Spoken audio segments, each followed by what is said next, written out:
Olá, meninas! Mais uma vez a gente aqui junto, misturado. Sei que muitas estão tristes, contrariadas com esse sistema de aula, mas infelizmente eu não posso fazer nada. O que eu posso fazer, né, eu tô tentando, tô dando toda assistência, tô deixando algumas extrapolarem um tempo, mas vamos lá com as atividades de hoje. Portanto, a gente vai falar um pouco sobre o sistema digestório, que é fundamental, né? Por onde a gente consegue abastecer toda a nossa máquina humana, né? Que temos o sistema muscular, a gente tem o sistema circulatório, o sistema neurológico, né? Que corresponde a toda a máquina. Agora a gente vai falar sobre o abastecimento dessa máquina, né? Como que ela vive, como é que ela se nutre. O sistema digestivo, né, é formado pelo trato digestório, que compreende a boca, a faringe, o esôfago, o estômago, o intestino delgado, o intestino grosso, reto e ânus, né? Bem como pelos órgãos acessórios, que são os dentes, né? E a língua, que são responsáveis mais pela digestão, digestão não, a mastigação, né? E as glândulas salivares, fígado, vesícula biliar e pâncreas. Todos eles são responsáveis pela produção de líquidos, hormônios, é, enzimas que vão ajudar também na digestão dentro do sistema digestório. Então vamos aí, as principais, né, partes do sistema digestório, a gente vai ter a cavidade oral, boca, onde vai ter a mastigação, vai ser encaminhado, né, para a faringe, esôfago, chegando até o estômago, né? Do estômago a gente vai ter o que? Passagem pelo intestino delgado, grosso, reto e ânus, né? E a gente tem algumas peculiaridades que estão diversas já para vocês. Bom, dentro do sistema digestório, né, a gente tem alguns tubos e glândulas anexas. Como eu falei, né, as principais são glândulas salivares, fígado e pâncreas.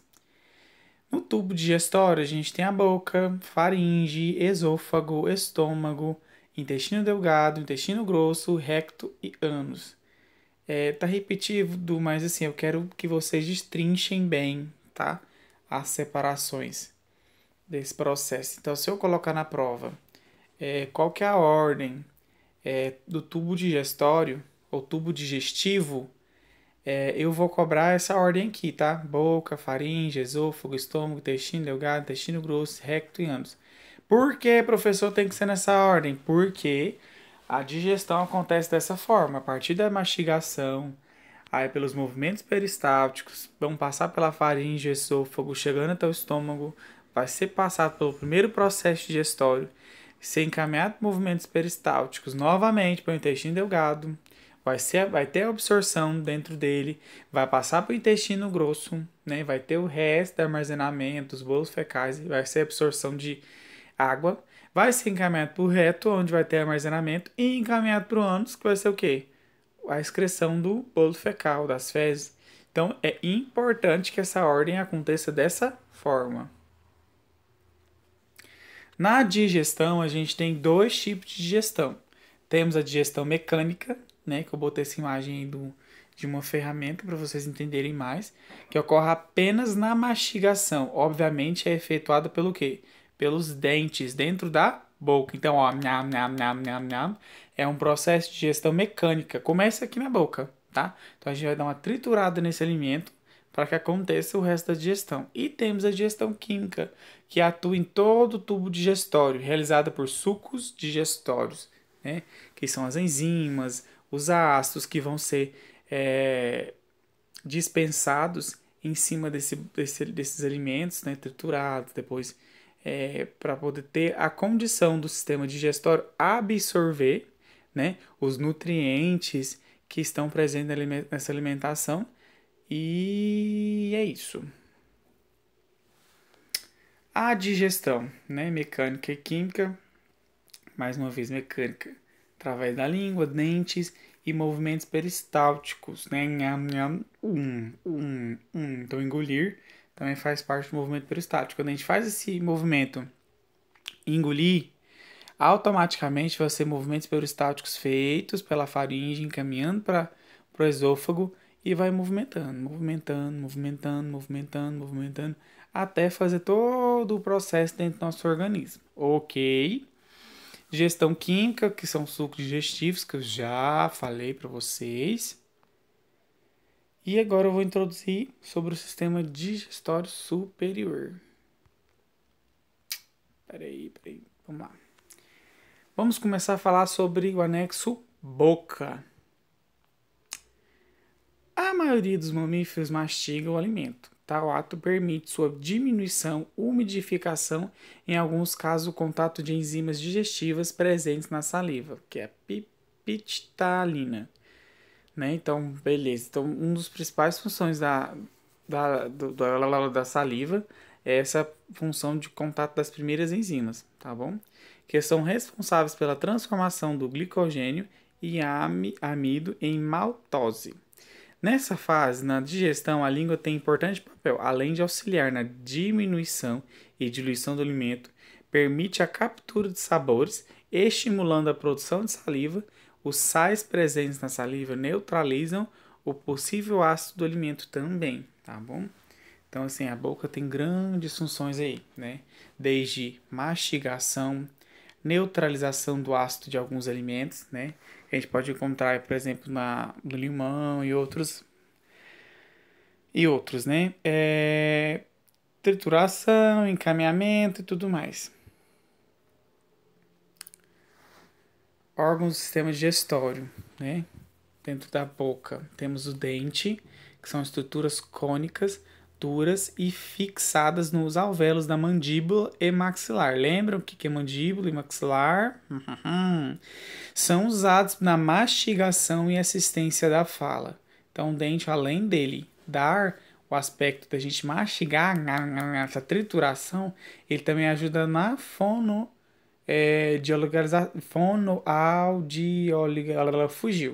Essa parte de fono, né, da parte da conversação.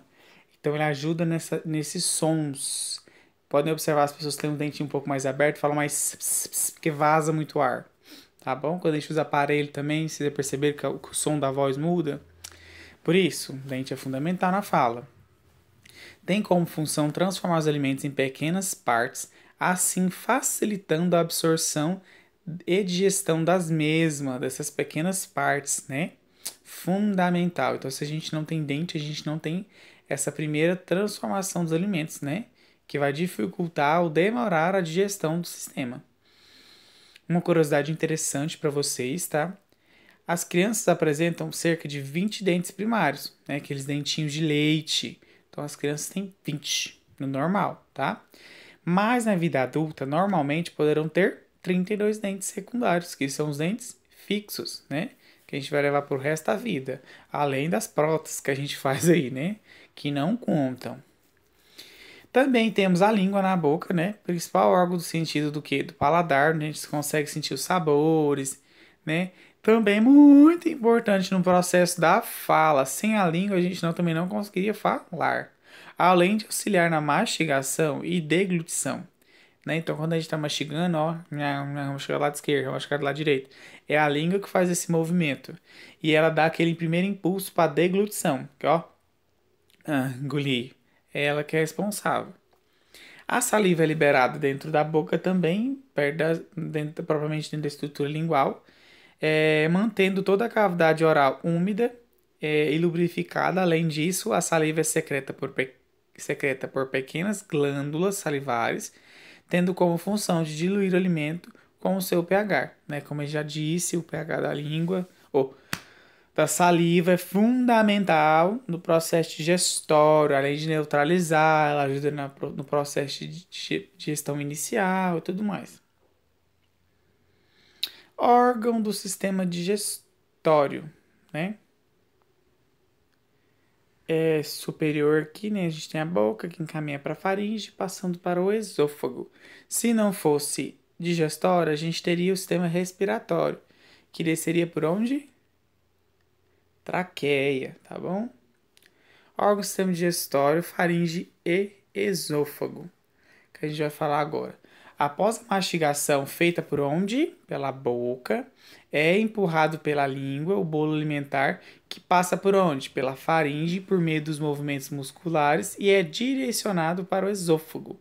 Lá, os movimentos peristálticos, que eu vou explicar mais agorinha, permitem que o bolo seja direcionado ao estômago. Tal processo mecânico permite que os alimentos sejam misturados aos sucos digestivos que estão dentro do estômago. Então, beleza. Então, a faringe e o esôfago têm o processo de encaminhar, né, o alimento que foi triturado da boca, que chegue até o estômago, que aconteça a junção dos sucos gástricos junto com esse alimento, tá? O que é movimentos peristálticos, professor? Então vamos lá, consistem em movimentos involuntários, tá? Realizados pelos órgãos do tubo digestório, intestino e esôfago, principalmente. Esses movimentos são responsáveis por fazer com que o bolo alimentar, que a gente mastigou aqui na boca, tá? Caminhe ao longo destes, para que a digestão ocorra no devido local. Então lá a gente tem a contração, relaxamento. Contração, relaxamento. Vocês viram que o movimento do bolo fecal foi descendo dentro do esôfago? Tá bom? Eles vão relaxando, contraindo, impulsonamente para baixo. Órgãos, agora a gente vai falar um pouco sobre o estômago, tá? É um órgão e formato de uma bolsa expansível, né? A gente voltando aqui, ó, não parece uma bolsinha? Bem bonitinho ele. Situado no meio do abdômen, que bem abaixo a gente pode sentir. É localizado entre o esôfago e o intestino delgado e tem papel fundamental e responsável pela continuação dos movimentos peristálticos, misturando os alimentos ao suco gástrico. Suco rico em ácido clorídrico e enzimas, que são responsáveis por quê? A destruição e absorção desse material. O suco gástrico é bastante corrosivo, mas normalmente não prejudica a parede do estômago, né? Então, no pH normal dele, ele só consegue agredir o quê? O bolo alimentar que chegou lá para ele, né? Tudo que a gente mastigou, tá ok. Mas quando o excesso da produção desse suco, o excesso do pH dele também, fazem mal para essa parede, né? Causando úlceras e tudo mais. Tá? Então vamos encerrar por agora para a gente prestar atenção.